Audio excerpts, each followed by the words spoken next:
October 11th, 2019. 7:23 inches the morning. 41 degrees Fahrenheit. The fog is sitting so low over the ridge that it has swallowed the tree line entirely. The kind of fog that doesn't lift, that just thickens, that turns a familiar trail into something you no longer recognize 10 feet in front of you. This is the Alum Cave Trail, Great Smoky Mountains National Park, Tennessee. One of the most visited hiking corridors in the entire United States National Park System. Thousands of people walk it every single year without incident. Two sisters signed the trailhead register at 7:23 that morning. Neither name appeared in the exit column. Mara Calloway, 26 years old, a first-grade teacher from Knoxville who had never, not once in her adult life, failed to call her mother when she said she would. Her sister, Jessie, 22, an environmental science student who carried a red leather field journal everywhere she went, to class, to the grocery store, to every trail she had ever walked. That journal was clipped to the outside of her pack on the morning they entered the trees. Rangers would later confirm it was the last object anyone could verify either sister was carrying. No distress signal, no trail camera exit footage, no sign of struggle, no goodbye. Just two women and a red journal walking into the Smoky Mountains on a clear October morning. And what they found 4 years later, what one of them brought back with her, changed everything that investigators thought they understood about what this mountain is capable of doing to a person. This video contains dramatized and fictionalized elements created for storytelling purposes only. Names, dates, locations, and specific details have been changed or invented. This is not a factual news report. The attending physician at Ridgemont Memorial Hospital had practiced medicine for 22 years without hesitation. He walked out of her room that morning, stood in the hallway, and refused to write a single word on paper. That question, why a doctor with 2 decades of experience would choose silence over documentation, is the question at the center of everything you are about to hear. And the answer is not what you think it is. It's worse. To understand what happened on October 11, 2019, you have to understand who these two women were before the mountain took them. Mara Calloway grew up in Knoxville, Tennessee, the oldest of 2 daughters born to Ray and Linda Calloway. Ray was a mechanical engineer who spent his weekends on trails. Linda was a dental hygienist who spent her weekends worrying about Ray on trails. Mara inherited both qualities in equal measure. She was, by every account, the reliable one, the one who confirmed plans 3 days in advance, the one who texted arrival times.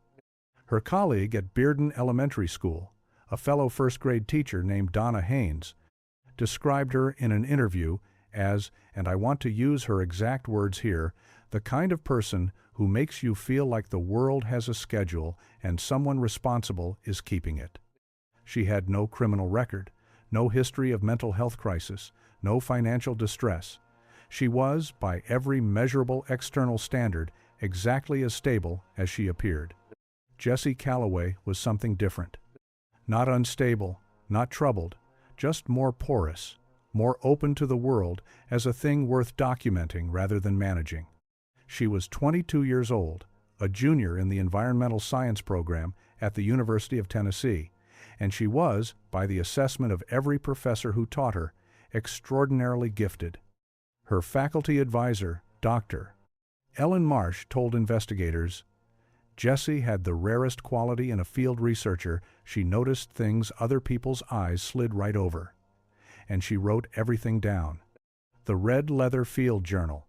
Every professor mentioned it. Every classmate mentioned it. It was approximately 6 inches by 9 inches, the cover worn soft at the corners from constant handling, and Jessie had carried it since her freshman year. By the fall of 2019, according to department records, the journal constituted 28% of her grade in Environmental Field Research Methods, ENVS, 4,120. Her last entry before October 11th was dated October 10th, 2019, 9:14 p.m. It read, Tomorrow Alum Cave. Full circuit if weather holds. Dad's mountain still feels like his. That detail matters. Ray Calloway had died 18 months earlier. Pancreatic cancer. Fast and without mercy, as that particular disease tends to be. He had taken both daughters to the Smoky Mountains every October of their childhood leaf-color peak, he called it, the 1 week the mountains look like they're on fire. This trip was grief made into ritual. It was the sisters' third October hike since Ray died and their second attempt at the Alum Cave full circuit. The first attempt, the year before, they had turned back at Arch Rock because Mara started crying and couldn't stop. This year, Mara had told her mother they were going all the way to LeConte Lodge. They drove up from Knoxville on the evening of October 10th, stayed at a roadside motel on Newfound Gap Road, the Mountain Pines Inn, room 7. The motel clerk, a man named Gary Prudeau, later told investigators they seemed normal, tired, quiet. The younger one was writing in a book at the table when I walked past the window, he said. The older one was already asleep. At 11:47 p.m., Mara sent a text message to their mother, Linda. It read, "Cell service is bad up there. Don't worry if you don't hear from us Sunday." Linda Calloway has said, in the years since, that she read that message and felt nothing unusual. It was a practical heads-up from her practical older daughter. She would not hear from either of them for 4 years, 1 month, and 24 days. But none of that was visible yet on the morning of October 11th, when two sisters drove to the Alum Cave trailhead in the pre-dawn dark, laced up their boots in the parking lot, and Jessie clipped her red journal to the outside of her pack. Mara took one photograph. Jessie, at the trailhead sign, smiling. Journal visible, fog behind her. It would be the last photograph taken of either of them for 4 years. And something already, even then, was watching from the tree line. Let's go hour by hour. Because in a disappearance like this one, every minute matters. And investigators would spend months reconstructing a timeline from fragments, a signature, a witness account, a water bottle sitting on a trail with its cap still on. 7:23 a.m. Mara and Jessie Calloway signed the Alum Cave Trail paper register at the Newfound Gap Road trailhead. Mara's handwriting neat, slightly forward-leaning, the kind of handwriting that means business. Both names. Planned destination noted as LeConte Lodge. Estimated return, 3 p.m. The out column is left blank. It will stay blank. The temperature is 41 degrees and dropping slightly as they climb into the cloud layer. The trail begins gently packed earth, wide enough for 2 people, side by side, the kind of entrance that doesn't warn you about what it becomes.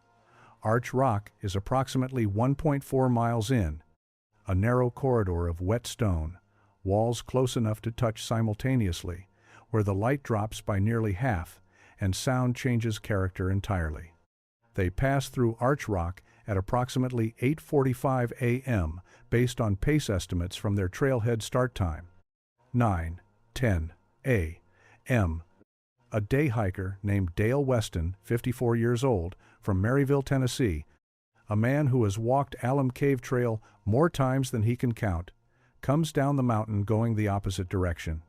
He passes 2 women near the Arch Rock exit. He would later tell NPS Ranger Officer Doug Ferris, and this account is preserved verbatim in NPS case file GRS M2019 OCT 0441. The younger one was writing in a red book while she walked, not stopping to write, walking and writing like she'd done it 1,000 times. I thought, now that's something you don't see. That is the last confirmed human sighting of Jessie Calloway's Redfield Journal. He also noted the older sister, Mara, walking slightly ahead, hands in her jacket pockets, eyes on the trail. He described her as alert, purposeful, normal. Nothing, he said, suggested anything was wrong. Nothing suggested anything was wrong. 11:45 a.m. LeConte Lodge sits at 6,593 feet above sea level near the summit of Mount LeConte. It is the highest guest facility in the eastern United States. Hikers sign a guest log upon arrival. A lodge employee, Claire Boone, who had worked the desk for 3 seasons, checks the log at 11:45 a.m. She is expecting foot traffic. The weather is clear at the summit. Neither Calloway name appears. They never arrived. Claire Boone does not flag this. People turn back all the time. People change their minds, take side trails, stop at the bluffs to eat lunch, and lose track of hours. She notes it mentally and moves on. She would think about that decision, or rather that non-decision, for years afterward. 2:30 p.m. Mara had promised her mother a check-in call when they reached the summit. It was a standing agreement, not a casual promise, but the kind of promise Mara Calloway kept with the consistency of a standing appointment. The call does not come. Linda Calloway waits. 3 p.m. Nothing. 3:30 p.m. Nothing. She tells herself about cell service. She tells herself about the text Mara sent the night before. She tells herself her daughters are fine, that they are sitting on a rock somewhere, looking at the view, that the service is bad up there. It's always bad up there. 5:15 p.m. Linda Calloway calls the Great Smoky Mountains National Park Main Visitor Center. The ranger on duty is Officer Doug Ferris. He would later describe the call in his incident report as follows. Caller was calm, identified herself as the mother of 2 hikers on the Alum Cave Trail, planned return 1,500 hours. No contact since departure. She said, and I want to note this because it was unusual, she said, I'm not panicking, I'm informing. My daughters are late, that is all I am saying. They are late. Ferris takes down the names, checks the trailhead register photograph that a trail crew member had taken as part of routine documentation that morning. Mara Calloway. Jessie Calloway. 7:23 a.m. in. Out column. Blank. He notifies his supervisor. And by 6 p.m., as Linda Calloway sat by her phone in Knoxville with her hands pressed flat on the kitchen table, Ranger Ferris had confirmed that no one posted at the trailhead that afternoon had seen the Calloway sisters come. Out. They had gone in. They had not come out. And somewhere on that trail, somewhere between Arch Rock and a summit they never reached, 2 women had simply ceased to be findable. But there was something else. Something Ranger Ferris would not learn until the next morning, when the search formally began. Someone had been watching the trail exit point since 4 p.m. that afternoon, and they had not seen the sisters either, which meant the window of disappearance was narrower than anyone initially understood, and far more deliberate. October 12, 2019. 6 a.m. The Great Smoky Mountains National Park Search and Rescue Division activates under case number GRS MSA R20191041 CC.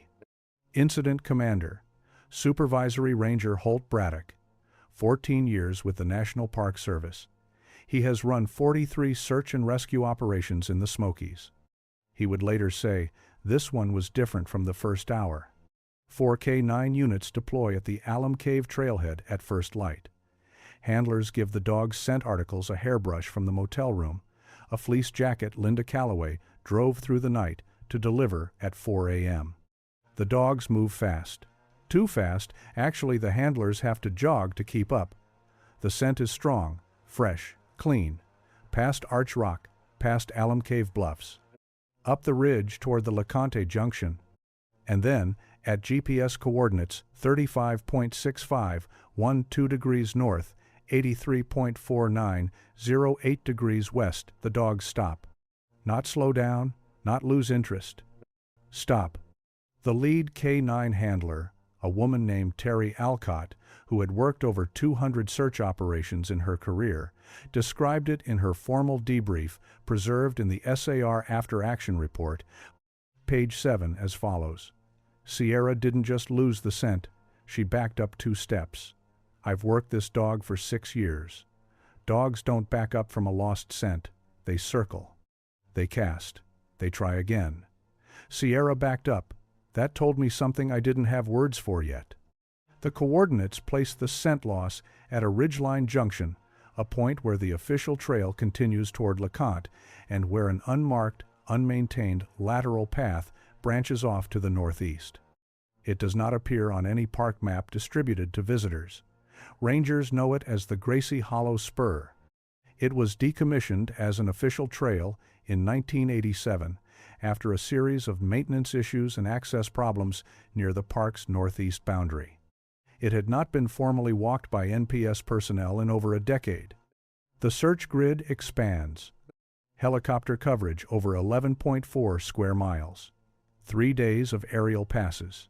Thermal imaging on the second day when temperatures drop below freezing overnight, on the off chance the imaging can pick up a heat signature in the dense canopy. Nothing. Volunteer ground teams. 42 people on the peak day sweep the Alum Cave corridor, the bluffs, the LeConte approach trails, the creek drainages below the ridge. On day 4, a volunteer team member, a retired EMT from Gatlinburg, named Phil Sorrow, finds something at mile marker 3.2 on the main trail. A water bottle. It is Jessie's, confirmed later by the Mountain Pines Inn receipt she'd kept in her pack. She'd bought it at a trailside vendor the morning of October 11th. The same vendor, when shown a photograph, confirmed the sale at approximately 7:05 a.m. The bottle is full. Cap on. Sealed. Untouched. Both sisters were documented as carrying 2 liters of water each. This bottle represented half of Jessie's supply.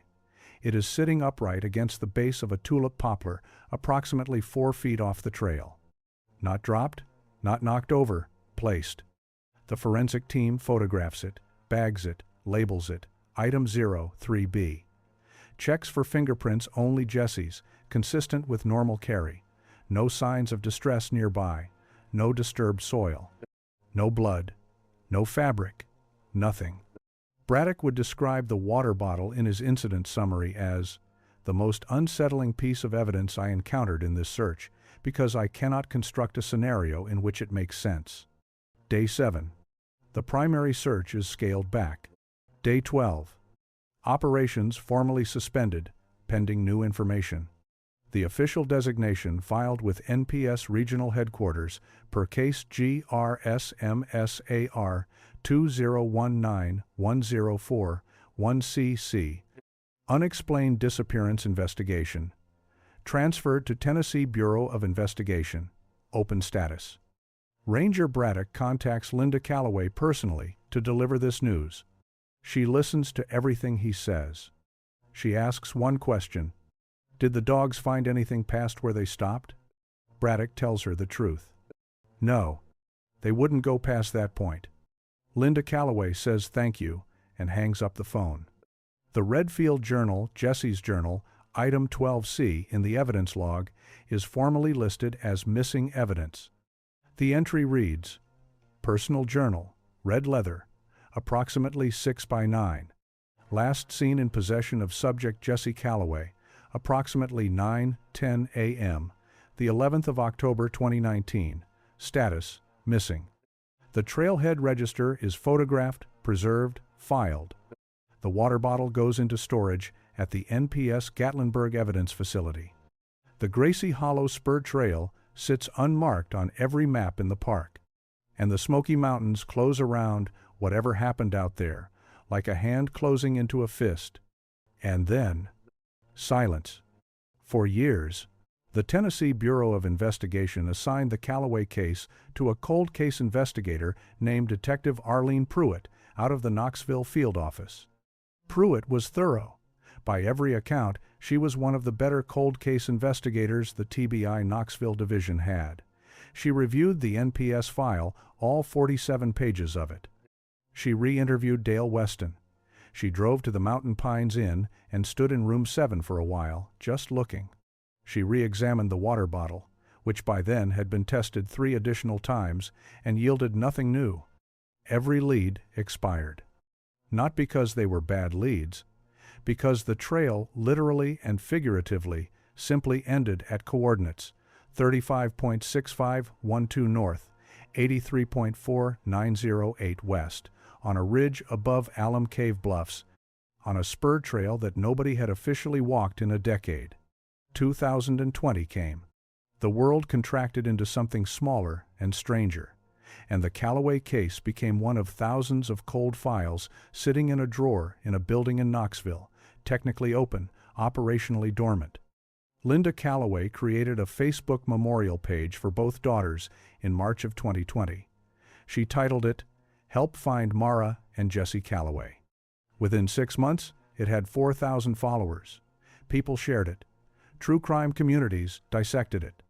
Armchair investigators posted theories in the comments, everything from bear encounters to cult involvement to the particular brand of conspiratorial thinking that attaches itself to national park disappearances like moss to stone. A documentary filmmaker contacted Linda in late 2020. She declined.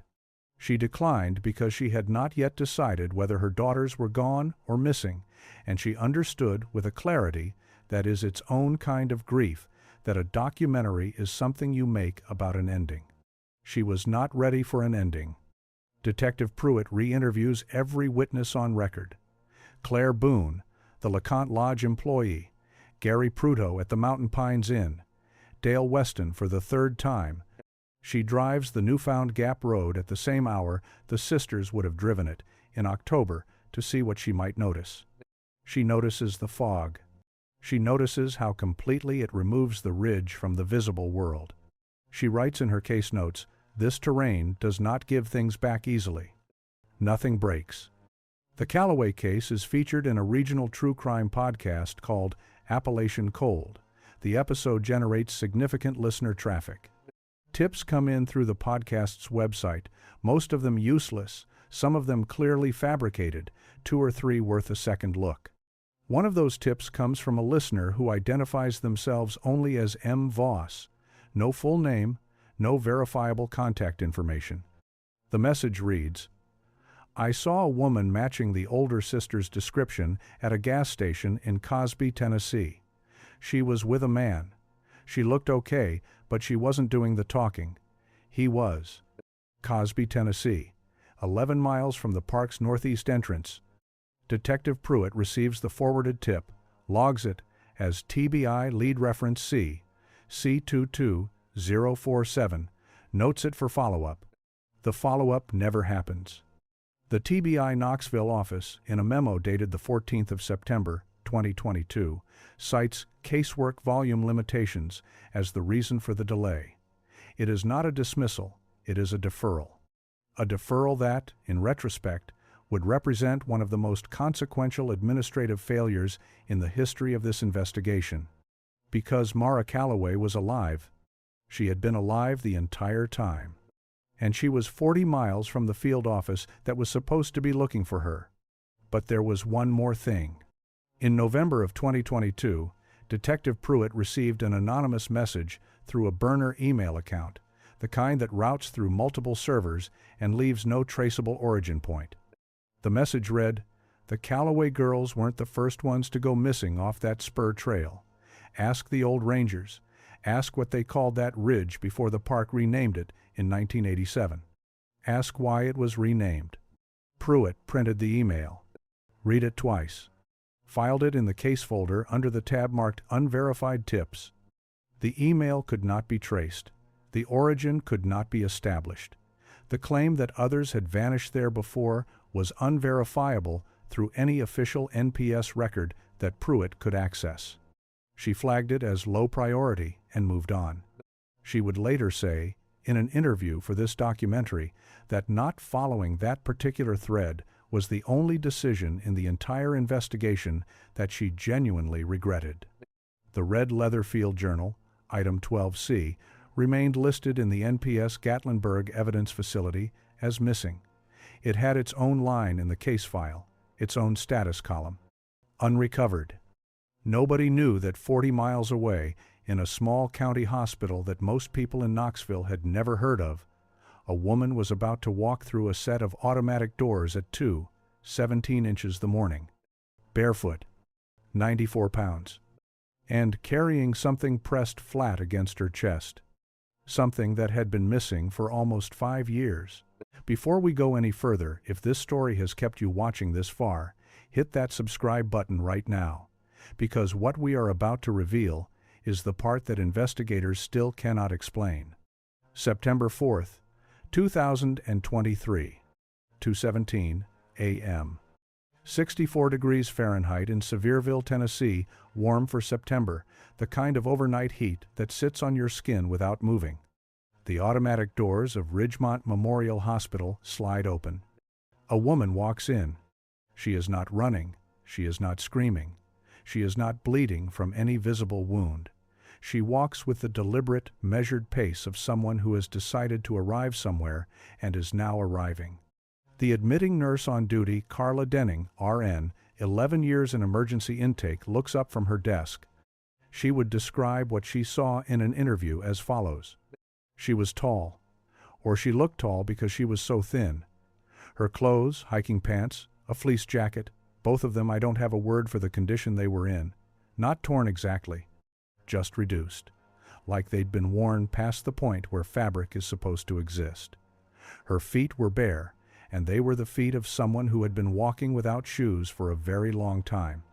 And she stood there in the doorway, in that light, and she was completely still. Nurse Denning asked if she needed help. The woman said, "Is October over?" Denning said, "It was September." The woman nodded. Once. As if this confirmed something she had suspected but needed verified. She was admitted immediately. Nursing intake notes, filed under the temporary designation Jane Doe Admissions Log. Ridgemont Memorial Hospital, the 4th of September, 2023, 2:17 a.m. Describe her as follows. Female, approximately mid to late 20s, extreme malnutrition, significant muscle wasting in lower extremities, core temperature 96.1 degrees Fahrenheit, alert and responsive. Affect, flat, cooperative. She gave her name on the third request. Mara Calloway. Date of birth, March 14, 1993. Nurse Denning entered the name into the intake system. The system cross-referenced it against the Tennessee Missing Persons Database, a routine automated function. The result came back in 4 seconds. The alert read, Subject, Calloway Mara Lynn, Missing Persons File, TB, ICC, 201-9441. Status, Open. Date of disappearance, the 11th of October, 2019. Contact, TBI Knoxville Field Office, Detective A. Pruitt. Nurse Denning later said she had to read it twice. Then she read it a third time. Then she picked up the phone. Mara Calloway was 30 years old. She weighed 94 pounds. Her last confirmed weight, from a doctor's visit recorded in October 2018, had been 138 pounds. She had been missing for 3 years, 10 months, and 24 days. But here is the thing that stopped the room. The thing that stopped everyone who came in contact with Mara Calloway in those first hours at Ridgemont Memorial from simply processing this as a missing persons recovery and moving forward through the standard protocol. Pressed flat against her chest. Held under her jacket with both arms crossed over it, the way you might hold something irreplaceable, the way you might hold something that has kept you alive. Was a red leather field journal, 6 inches by 9 inches, cover worn soft at the corners, exactly as Dale Weston had described it, exactly as Dr. Ellen Marsh had described it, exactly as it appeared in Mara's last photograph of her sister, taken at 7:19 a.m. on October 11, 2019. Item 12, C. Listed as missing. Back. When the attending physician, Dr. Samuel Geary, entered the room at 3:40 a.m., Mara was sitting upright in the bed. She had allowed the nurses to take her vitals. She had allowed the IV line. She had allowed the standard intake examination on every part of her body. She had not allowed anyone to move the journal from her lap. Dr. Geary introduced himself. He asked her how she was feeling. She looked at him for a moment, a long moment, the kind that has weight to it, and said, "Where is Jessie?" He told her they were trying to find that out. He asked if she could tell them where Jessie was. Mara Calloway looked at the window. The window showed nothing. It was 3:40 a.m., and outside was darkness and a parking lot with yellow sodium lights. She said, "Jessie stayed." And then she didn't speak again for 6 hours? Detective Arlene Pruitt received the notification call at 4:51 a.m. She was dressed and in her car within 8 minutes. She arrived at Ridgemont Memorial Hospital at 6:20 a.m. In the 14 years Pruitt had worked missing persons and cold cases, she had been present for 11 recoveries. She had seen things that professional distance is specifically designed to protect you from feeling. She has said, in the only interview she has given about this case, that walking into Mara Calloway's room at 6:20 a.m. on September 4th, 2023 was the single most unsettling moment of my professional life, and I am still not prepared to say exactly why. She would not have to wait long to find part of the answer. Because within 24 hours, the attending physician, Dr. Samuel Geary, would make a decision so unusual, so contrary to standard medical documentation procedure, that it would generate a formal inquiry, a sealed administrative record, and a legal challenge that is still unresolved at the time this documentary was made. He refused to file the intake report. And the real horror, the reason the story doesn't end with a recovery, the reason it doesn't end with a verdict, the reason it might not end at all, wasn't where Mara was found. It was what Dr. Geary saw when he opened that journal. Let's talk about what a doctor sees when a missing person comes back. Because there is a protocol. There is always a protocol. Emergency medicine runs on it. The sequence of assessments, the documentation checkpoints, the mandatory reporting triggers that exist precisely because cases like this one are too important, too legally significant, too potentially criminal in their origins to leave to memory or interpretation. You examine the patient, you document what you find, you file the report. That is what you do. That is what Dr. Samuel Geary had done, without exception, for 22 years. What follows is drawn from nursing intake records, a resident's verbal transcription log, and the accounts of 3 Ridgemont Memorial staff members who were present during Mara Calloway's first 12 hours of admission. Dr. Geary himself has declined all requests for comment. His silence, in this context, is its own kind of statement. Mara Calloway, 30 years old, admitted September 4th, 2023, 2:17 a.m. Ridgemont Memorial Hospital, Sevierville, Tennessee. Presenting weight, 94 pounds. Last documented weight, October 2018, 138 pounds, a loss of 44 pounds across the period of her disappearance. That number, 44 pounds, is consistent with prolonged caloric restriction in a survival context. Investigators and medical reviewers would note this. It is terrible, but it is explainable. What was less explainable came next. Core body temperature on admission, 96.1 degrees Fahrenheit. Mild hypothermia, consistent with recent outdoor exposure, corrected within 4 hours of admission. Blood glucose, on admission, 51 milligrams per deciliter, severely hypoglycemic, treated immediately via IV glucose infusion. Lower extremity muscle atrophy, significant. Both legs showed substantial loss of muscle mass, particularly in the quadriceps and calf groups. However, and Dr. Geary flagged this in his verbal notes, recorded by his resident doctor, Nina Park, at 7:40 a.m. The atrophy pattern was inconsistent with a patient who had walked unaided through a set of automatic doors less than 6 hours earlier. The degree of atrophy suggested prolonged immobility or extreme nutritional deprivation over years. The act of walking suggested otherwise.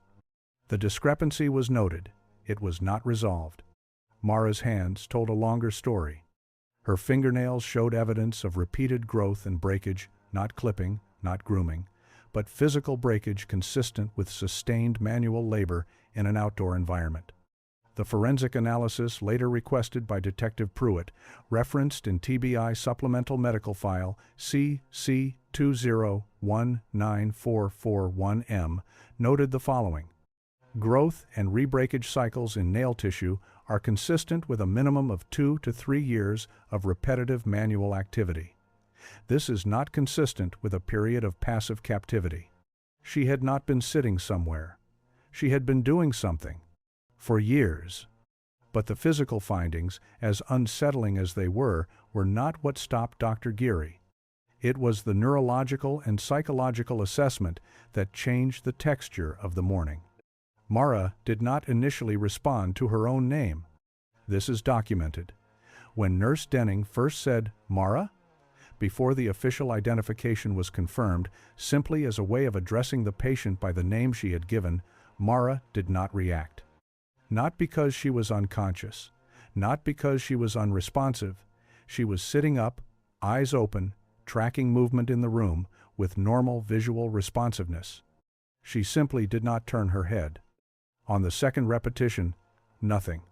On the third, she looked up, directly, as if the name had finally arrived somewhere it needed to travel to. Dr. Geary noted this. He asked her, as part of the standard orientation assessment, to state her date of birth. She gave it immediately, correctly. March 14th, 1993. Then she said, unprompted, without context, in a voice that Dr. Nina Park described in her transcription notes as completely without inflection, as if she were reporting a weather observation, she said, "That's not what I've been called." Dr. Geary asked what she had been called. Mara looked at the window. She did not answer. The emergency psychiatric consult was requested at 4:15 a.m. The on-call psychologist, Dr. Renata Bloom, arrived at 5:30 a.m. She spent 40 minutes with Mara before her notes reflect a formal assessment. Those notes obtained through a partial public records request, with several sections redacted under Tennessee Health Privacy Statute, TCA Section 6-811-1502, include the following. Patient presents with significant memory fragmentation in episodic recall. Long-term memory appears intact. Patient correctly identifies family members, home address, educational history, pre-disappearance, occupational details. Short to medium-term episodic memory covering the period of disappearance is fragmented, non-linear, and inconsistent in a manner that does not conform to standard trauma-induced amnesia profiles. What does that mean, in language that doesn't require a medical license to parse? It means Mara's memory of the 4 years she was missing didn't look like the memory of someone who had been through extreme trauma and blocked it out. It didn't look like suppression. It looked like something else. Something Dr. Bloom's notes describe, in a single clinical phrase that she does not expand upon, as temporally disorganized rather than traumatically absent. Mara could remember cold.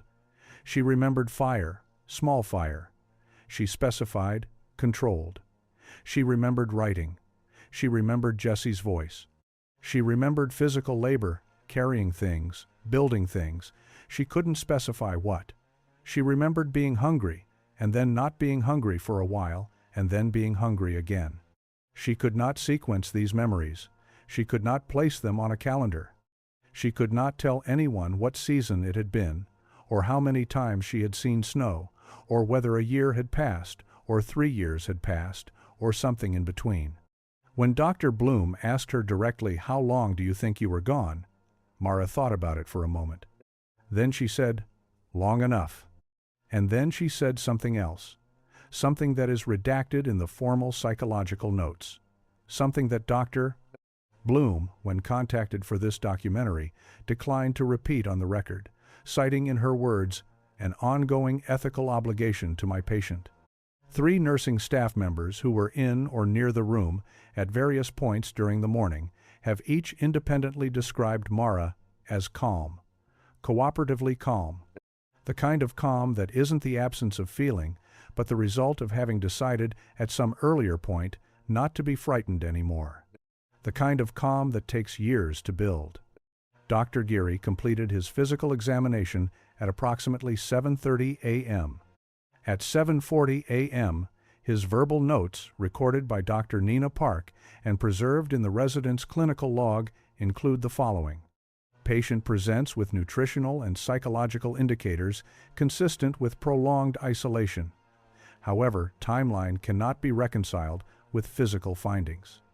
Patient's bone density is inconsistent with 4 years of severely limited calcium intake. Muscle atrophy is inconsistent with a patient who ambulated unaided to this facility. I am noting a formal clinical discrepancy and requesting psychiatric consultation before any further documentation is filed. At 9:12 a.m., Dr. Geary sent an email to Chief Medical Officer Dr. Patricia Lund. Subject line: Case 090420223JD. Request to defer documentation. The body of that email is sealed completely. Under Tennessee Health Privacy Statute, TCA Section 68111-502. It has not been released despite multiple public records requests, including one filed specifically for this documentary. Dr. Geary never filed the standard intake report. He tendered his resignation from Ridgemont Memorial Hospital on November 3, 2023, 58 days after Mara Calloway walked through the automatic doors. He has not practiced medicine since. He has not given a single public statement. Not one word. Throughout all of this, throughout the examination, the consultations, the coming and going of nurses and doctors, and a detective and a psychologist, the red leather field journal remained on the bed beside Mara. She had not opened it in the presence of anyone at the hospital. When a nurse shifted it to adjust the pillow, Mara reached out and took it with both hands without looking at it the way you reach for something in the dark that you know is there. When Dr. Bloom, in their session, asked Mara to open the journal, just the first page, just to see, just as a grounding exercise, Mara shook her head. Dr. Bloom noted this in her records. She followed up by asking, why? Mara held the journal for a moment, looked at it. Then she said, "That's not mine to open." And when the therapist asked whose it was, Mara said her sister's name, Jessie. And then she said nothing more for the rest of the session. Detective Arlene Pruitt is not a person given to dramatic statements. Read through 14 years of her case files, and what you find, is a woman who documents facts, sequences, events, and resists interpretation until the evidence insists on it. So, when Pruitt describes her experience reading the forensic report on the red leather field journal as, "The moment I understood that I was not equipped, professionally or personally, for what this case actually was," those words carry weight that a more expressive person's words might not. Here is what happened to the journal. On September 6, 2023, 48 hours after Mara's admission, Detective Pruitt obtained Sevier County Court Order No. 2023CV8841, compelling the preservation and forensic examination of the red leather field journal as material evidence in the ongoing TBI cold case file CC 2019441. Mara did not resist. She watched them bag it, watched them seal it, watched them label it with a case sticker over the worn red leather. She said nothing. Her expression, according to every person present in that room at that moment, was the expression of someone who had been expecting this to happen and had decided in advance to allow it. The journal was transported under chain of custody log TBIFS D2023EV1188 to the Tennessee Bureau of Investigation Forensic Services Division in Nashville.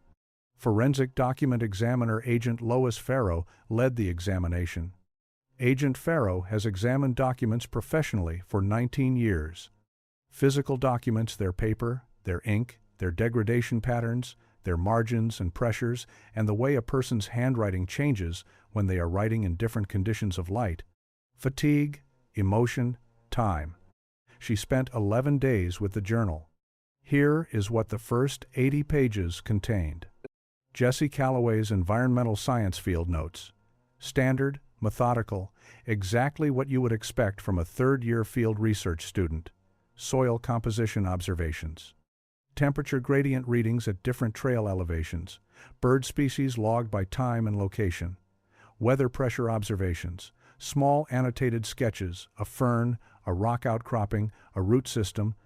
The handwriting, small, precise, consistent, forward-leaning, pressed with moderate firmness into the page.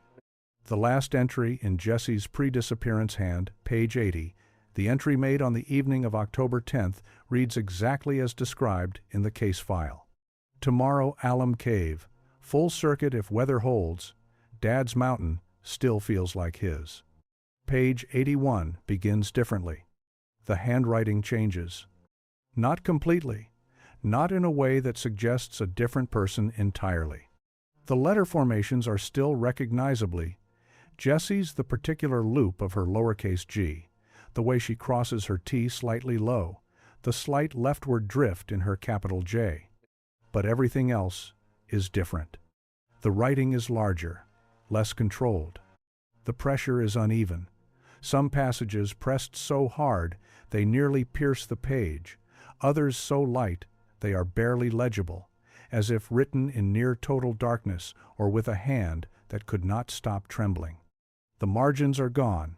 The text runs edge to edge, sometimes curving around the corner of the page. The organizational headers, the neat dates and location codes of a field researcher's log, have been replaced by a numbering system.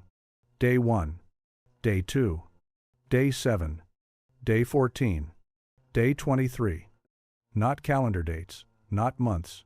Days, numbered sequentially, with gaps, sometimes a gap of several numbers between entries, sometimes 3 entries under the same day number. Agent Farrow counted the pages. 214 pages beyond Jessie's last pre-disappearance entry. In a journal that had 40 pages remaining when it went into the mountains. 40 pages, 214 pages of new entries. The math does not resolve. Agent Farrow documented this immediately.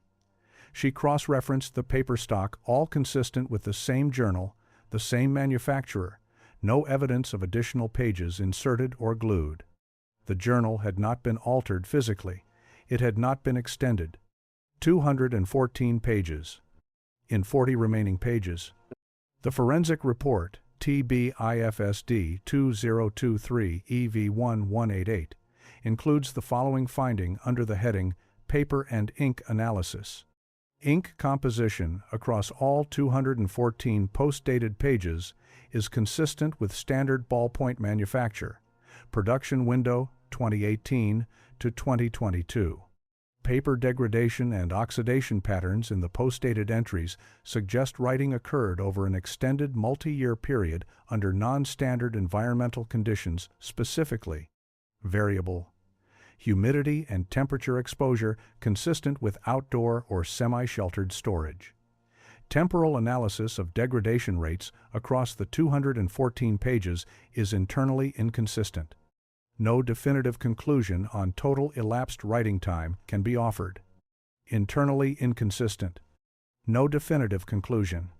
From a 19-year forensic examiner who has spent her career drawing conclusions from paper, Agent Farrow, in her interview for this documentary, described handling the post-page 80 entries as unlike anything in her professional experience. She paused for a long time before she found the words. The pages felt different from the first 80, not in a way I could quantify. Heavier, like they'd absorbed something that paper doesn't normally absorb. I've examined tens of thousands of documents. I wore gloves the entire time. I still washed my hands twice when I was done. I'm not a superstitious person. I'm telling you what I did. Now, the content. The early entries. Days 1 through approximately 30 are the most legible, the most linear. They describe a location, cold, below the ridge, stone overhead, a fire that was already there when they arrived. The word "we" appears consistently. Jessie was not alone. She writes about Mara. She writes about water, a source nearby, clean. She writes about sounds at night that she cannot identify and does not attempt to name beyond a single recurring word that appears in 7 separate entries across the journal. That word is redacted in the public version of the forensic report. The middle entries, approximately days 50 through 150, become more fragmented, more pressured. The gaps between entry dates grow longer. There are pages where the same sentence is written 3 or 4 times in a row, slightly differently each time, as if Jessie was trying to find the precise language for something that resisted precision. One recurring phrase appears 11 times across the middle section. It reads, "M can still find the way. I know she can. I am making sure she can. M. Mara." Jessie was documenting her sister's ability to leave. She was documenting it, reinforcing it, in writing, over and over, as if she needed to believe it, as if the believing had to be earned again every time. The final entries, days numbered beyond what any 4-year calendar should be able to contain, are the hardest to read, not emotionally, physically.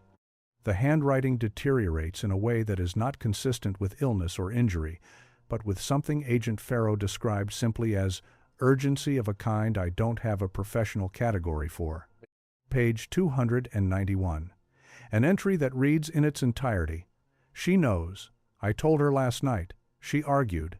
She always argues. She won't this time." Page 292. A single line. "I made her promise. She promised. She will go tomorrow." Page 293. The last complete legible line in the entire journal. "M knows the way back. I told her to go. She didn't want to. I made her." And then, below that last complete line, one final partial sentence trailing off the edge of the page. The pen pressure increasing and then releasing, as if the hand that wrote it was interrupted or looked up or stopped. The thing in the... That is where it ends. Mid-sentence. Mid-word, technically. The forensic team's note on the final entry. Pages end. No physical evidence of additional pages removed or detached. The sentence was not completed. The pen stroke of the final dash continues off the page edge in a manner consistent with the writer having stopped voluntarily, not with the page running out. She stopped. She chose to stop. The FBI Forensic Linguistic Analysis, referenced in TBI Supplemental File TBIFSL 2023441A, confirmed handwriting on pages 81 through 293 as originating from Jessie Calloway with 94.3% probability. Jessie wrote 214 pages in a journal that had 40 pages remaining. Jessie wrote from a location no search team ever found. Jessie wrote about sending her sister home. And the only person who could answer any of this, who could explain what the entries meant, what the place was, what the numbered days corresponded to, what word Jessie used 11 times in the middle section that the report won't publish, was Mara. Detective Pruitt sat across from Mara Calloway the afternoon the forensic report was filed. She read the last line aloud. The thing in the... Mara's response was 4 words. 4 words that Pruitt has never repeated publicly. 4 words that Pruitt's partner present in the room, confirmed in an interview for this documentary, said caused Pruitt to close her notebook, stand up, and end the interview session entirely. We do not know what those 4 words were. We may never know. But what happened next, what a retired seasonal park worker named Calvin Roy Tesmer had kept locked in a room on his 46-acre property outside Cosby, Tennessee, suggested that whatever was in those mountains had been operating, with patience and intention, for a very long time. Investigators rarely find a suspect by going forward. They find them by going back. 3 weeks after Mara's return, in late September 2023, Detective Pruitt pulled every unfollowed lead from the case file and began working through them in chronological order. Not because she had a new theory, because she had run out of other options, and the journal had made her certain that the answer existed somewhere in the physical world, attached to a real person, waiting. She reached lead reference C22047. The ignored tip from 2022. The tipster, the listener who had contacted the Appalachian Cold podcast, was recontacted. His name was Harold Beam, 51 years old, a contractor from Morristown, Tennessee, who had been passing through Cosby on a job in the summer of 2022. He confirmed his original account. Woman matching Mara's description. Gas station in Cosby. She was with a man. He wasn't doing the talking. Pruitt asked if there was anything else he hadn't mentioned the first time. Harold Beam said, "Yeah, I should have said I almost called out to her. She looked, I don't know how to say this, she looked like someone who was somewhere they'd decided to be. Not somewhere they'd been put, you know what I mean? She didn't look scared." He paused. Then he said, "But the man, he looked like someone who was very aware of everyone around him. I noticed the truck, old green Ford. Partial plate first three letters were T, W, something. County was Sevier. TBI ran the partial, cross-referenced with Sevier County DMV records.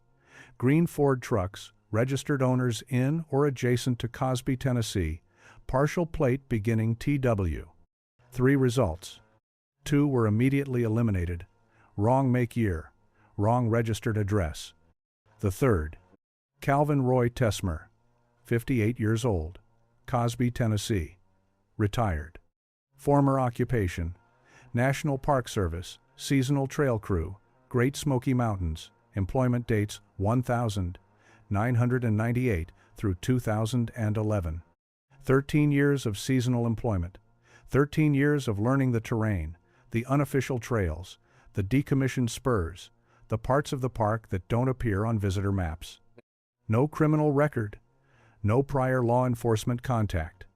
A man with no visible reason to appear in any investigation at all until a partial plate from a chance sighting in 2022 put his green Ford truck at a gas station 11 miles from the park's northeast entrance, with a woman who had been missing for 3 years standing next to it. Pruitt ran Tesmer's property records. 46 acres outside Cosby, purchased 2003, deed registered with Sevier County. The property included access easements legal, documented, unremarkable on paper, to 2 unmaintained fire roads. Pruitt pulled the topographic survey. Those fire roads connected, through the park's northeast boundary access points, to a network of backcountry terrain that converged in a way that required a detailed topo map and 20 minutes of careful tracing to confirm at coordinates 35.6512 north, 83.4908 west. The exact location where the K9 unit stopped in 2019, the Gracie Hollow Spur Trail. Pruitt did not contact Tesmer directly. She did not drive past the property. She pulled 4 years of cell tower records, cross-referenced with NPS entry logs, and requested a background financial review through TBI's Financial Crimes Unit. What the cell tower records showed was this. Calvin Roy Tesmer's phone had pinged towers along Newfound Gap Road, the main Smoky Mountains corridor, on October 10th and 11th, 2019. The day before, and the day the Calloway sisters disappeared, Pruitt applied for a search warrant. Sevier County Warrant Number S, W20231-104. Granted October 15, 2023. Executed October 17th. The warrant team, 8 people, including 2 TBI agents, 2 Sevier County deputies, and a forensic technician, arrived at Tesmer's property at 7:05 a.m. Tesmer was home. He answered the door before they knocked. He looked at the warrant. He stepped aside without a word. The main cabin yielded the following. Per warrant execution report, SW20231104, hand-annotated topographic maps of the Smoky Mountains backcountry. 17 maps, all showing the Gracie Hollow area in detail, not available on any commercially produced park map. Camping provisions, freeze-dried food, water filtration equipment, medical supplies in quantities consistent with supporting multiple people for extended periods, a shortwave radio, 3 burner phones, none of them activated. And in a locked room at the back of the cabin, a room that required a specific key that Tesmer did not immediately produce and that the team ultimately breached. Photographs. 23 photographs. Printed, physical prints, stored in a manila folder inside a plastic sleeve. The photographs depicted two women on a hiking trail. Both were identifiable. Both were immediately recognized by Detective Pruitt, who had spent 4 years looking at images of these faces. Mara Calloway. Jessie Calloway. Alum Cave Trail. October 11, 2019. The printer metadata embedded in the files, recovered forensically from the locked room's inkjet printer, timestamped the print job at between 7:04 a.m. and 9:36 a.m. on October 11, 2019. He had photographed them from the tree line before they disappeared, documenting them, sequencing them, the first image at the trailhead, the last image at Arch Rock. And in one photograph, one image that would be entered as Exhibit 14C in the subsequent federal proceedings, Jessie Calloway is visible with her red leather field journal in her hand, writing as she walks, exactly as Dale Weston had described it. Calvin Roy Tesmer had been there, standing in the trees, with a camera. At 9:03 a.m. on October 17, 2023, Calvin Roy Tesmer was placed under arrest on the property. He said nothing at the arrest. He said nothing in the patrol vehicle. But one of the deputies present during the warrant execution, off the record, not for formal attribution, described Tesmer's expression as he watched the evidence boxes leave his cabin. "He didn't look afraid," the deputy said. "He looked like a man who had already decided what he was and wasn't going to explain himself to people who wouldn't understand it anyway." And what the detective found in the locked room's second compartment, behind the photographs, behind the maps, in a fireproof box that had been overlooked in the first pass and discovered only when a forensic tech moved a floor panel, was something that made the lead TBI agent stop the search, step outside, and call Pruitt directly. Something that, for the first time in 4 years, made investigators believe that Jessie Calloway might not be a cold case. That Jessie Calloway might still be alive. Calvin Roy Tesmer was formally charged on October 19, 2023. The charges, filed jointly by the Sevier County District Attorney's Office and the United States Attorney's Office for the Eastern District of Tennessee, were as follows. Aggravated kidnapping, 2 counts. Unlawful imprisonment, obstruction of a missing persons investigation, violation of National Park Service Federal Regulation 36 CFR, Section 2.1 specifically, the provision governing unlawful interference with park visitors. The federal case was assigned docket number 323, CR00418. The trial began February 3, 2024, in the Eastern District of Tennessee Federal Courthouse in Knoxville.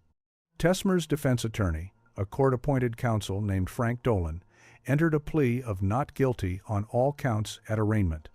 His defense strategy, as it emerged across the trial, rested on 2 arguments. That the photographs were the product of a hiking enthusiast's habit of photographing trail users, a habit he claimed was documented across thousands of images on his hard drives spanning 15 years, and that no physical evidence directly placed him at the Gracie Hollow Spur Trail on October 11, 2019. The prosecution dismantled both arguments with the patience of people who had been waiting 4 years for this room. The cell tower records placed his phone on Newfound Gap Road the morning of the disappearance. The topographic maps, annotated in his hand, showed specific notations at the Gracie Hollow Junction that were not consistent with casual recreational interest. They were operational, routes, timings, access points. The camping provisions were tested forensically. Trace DNA analysis of cookware and sleeping equipment recovered from an outbuilding on the Tesmer property, items that appeared recently used relative to their storage conditions, returned a match, with 91.4% probability, to Mara Calloway. She had been there, at his property, or at a location where his equipment had been used. The contents of the fireproof box, the item that had stopped the lead agent cold during the warrant execution, were entered into evidence as Exhibit 22A. We are not going to describe the full contents of Exhibit 22A. Not because we don't know what was in it. Because the judge issued a partial sealing order on Exhibit 22A's public description, citing in the court record potential for identification of ongoing sensitive investigative matters related to the continued missing person status of Jessie Calloway. What has been reported, in aggregate, through coverage of the trial, Exhibit 22A contained materials that indicated Tesmer had knowledge of a specific location within the park boundaries, a location he had accessed repeatedly, a location that the NPS, upon receiving the warrant findings, confirmed had never appeared in any official park survey or search grid. That location has been identified. It has been searched. Jessie Calloway was not there when the search team arrived. But evidence of habitation was long-term, extended, human. Mara Calloway's testimony was delivered to the federal grand jury in a closed session on January 18, 2024. 19 minutes. Her attorney, Rebecca Mance, described it afterward as the most composed and the most devastating testimony I have ever witnessed in a courtroom. The portions that were read into the open court record during the trial confirmed. Tesmer had been on the trail that morning. She had seen him. She confirmed the spur. She confirmed being directed, she used that word, directed away from the main trail. She confirmed a period of time at a location she described as below the ridge, with stone above. She did not describe, in admissible open court testimony, what had occurred during the 4 years between. Her attorney had advised her of her right to limit her testimony to the elements of Tesmer's criminal conduct. She limited it precisely. The jury deliberated for 9 hours across 2 days. On March 12, 2024, Calvin Roy Tesmer was found guilty on all counts. Guilty on all 6 counts. He was sentenced on April 4, 2024. 34 years, federal custody, no parole eligibility for 22 years. He will be 80 years old at first parole eligibility. Tesmer said nothing at sentencing. He looked at the judge for the duration of the statement. He did not look at Mara. A journalist who covered the trial for a Knoxville outlet described Tesmer's expression at the moment the sentence was delivered as the expression of a man who believes he has not lost, who has simply been interrupted. The federal prosecutor, in her closing argument, had spoken for 40 minutes about what Tesmer had taken from these 2 women and from their family. She ended with a statement that has stayed with everyone who heard it. We know where Calvin Tesmer was. We know where Mara Calloway was found. We have established beyond reasonable doubt his criminal responsibility for what was done to these sisters. But we cannot, not in this courtroom, not in any courtroom, answer the question that this family has to live with every single day. We do not know with any forensic certainty where Jessie Calloway is. We do not know what 214 pages of her handwriting means. We do not know what M knows the way back means for the sister who didn't come home. The law has given us what it can give. The mountain has given us far less. The red leather field journal, Jessie's journal, item 12C, exhibit 14C, sat in an evidence bag on the exhibit table for the duration of the trial. The jury was not permitted to read pages 81 through 293. The judge had ruled them inadmissible pending resolution of the temporal inconsistency flagged in the TBI forensic report. The journal saw the inside of a federal courtroom for the first time, and still gave up none of its answers. Linda Calloway attended every day of the trial. She sat in the gallery, second row, left side. She brought, each day, Jessie's unopened birthday journal, The Spare, still in its gift bag, that had been sitting on Jessie's desk since October 2019.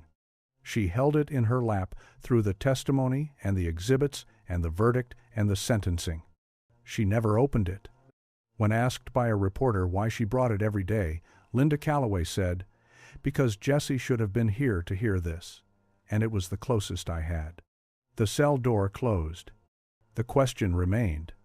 214 pages written in a missing woman's hand, in a journal that physically should not have contained them, from a location no search team ever found.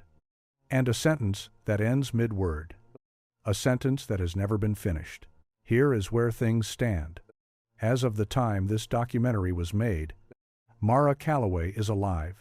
She is living outside Knoxville under circumstances her attorney describes as private and supported. She is not in institutional care. She is, by all available accounts, physically recovering slowly, unevenly, in the way that a body rebuilds itself from a deficit that took years to accumulate. She has given no media interviews. She has not returned to the Smoky Mountains. She has, according to a single source close to the family, resumed reading books. She reads constantly now, the source said. She does not write. Dr. Samuel Geary resigned from Ridgemont Memorial Hospital on November 3, 2023. He has not practiced medicine since. His sealed email to the chief medical officer remains sealed. His medical license is listed as inactive, not revoked, a distinction that matters, technically, but that he has made no move to act on. He lives in Blount County, Tennessee. He does not answer his door to journalists. He did not respond to our requests for comment. A 22-year career ended after one morning, one patient, one room. Whatever he saw, whatever he concluded, it was enough. Detective Arlene Pruitt retired from the Tennessee Bureau of Investigation on January 31, 2024, 4 months after Mara's return, 3 weeks after the grand jury testimony. In her final week at TBI, she submitted a formal request to fund a renewed search of the Gracie Hollow area and the terrain accessed via Calvin Tesmer's property easements, specifically targeting the habitation site identified during the warrant execution. The request was approved. It has not been funded. As of the most recent update available at publication, it remains in a budget queue behind 17 other NPS-adjacent search requests. Jessie Calloway has not been found. She has not been declared legally deceased. Her case remains open. TBI Cold Case File CC 2019441. Status unchanged. The Red Leatherfield Journal, Exhibit 14C, formerly Item 12C, remains in NPS evidence storage at the Gatlinburg facility, pending final case resolution. Linda Calloway has submitted a formal request for its return. The request is pending. She has been waiting for an answer for 7 months. She has practiced at waiting.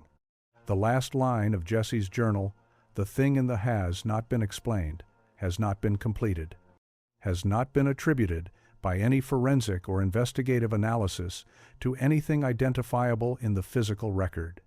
It simply ends, like a trail that disappears into undergrowth, like a door that opens one way. There is a particular kind of darkness that the Smoky Mountains hold. Not the darkness of crime, not the simple darkness of death. Those are things the law knows how to name, to contain, to file and close and move forward from. This is a different darkness. The darkness of a story that will not end on anyone else's schedule. Of 214 pages written in a language that forensic science can confirm but cannot explain, of a sister who came back knowing the way and a sister who stayed, who chose to stay, if the journal is to be believed, who sent her sister home and remained behind with whatever she had named and could not finish naming. The mountains have not given Jessie Calloway back. They rarely give anything back. They take what arrives through the tree line in the October fog, and they hold it with the patience of something that has been here for 300 million years and has no concept of urgency, no concept of grief, no concept of a mother sitting in a courtroom gallery holding an unopened birthday present for a daughter who never came home to open it. If you have any information about the disappearance of Jessie Calloway, or about any person or location connected to TBI Cold Case File C, C2019441, the contact number is on your screen now. The case is still open. The search is technically still authorized. And somewhere past Arch Rock, past the bluffs, past the junction where a trained search dog backed up 2 steps and would not go further. The Gracie Hollow Spur Trail is still there. Unmarked. Unmaintained. Waiting. Some trails lead back, and some were never meant to be walked. Channel name, Dark Trails. If this story stayed with you, subscribe. A new disappearance every week. Dark Trails.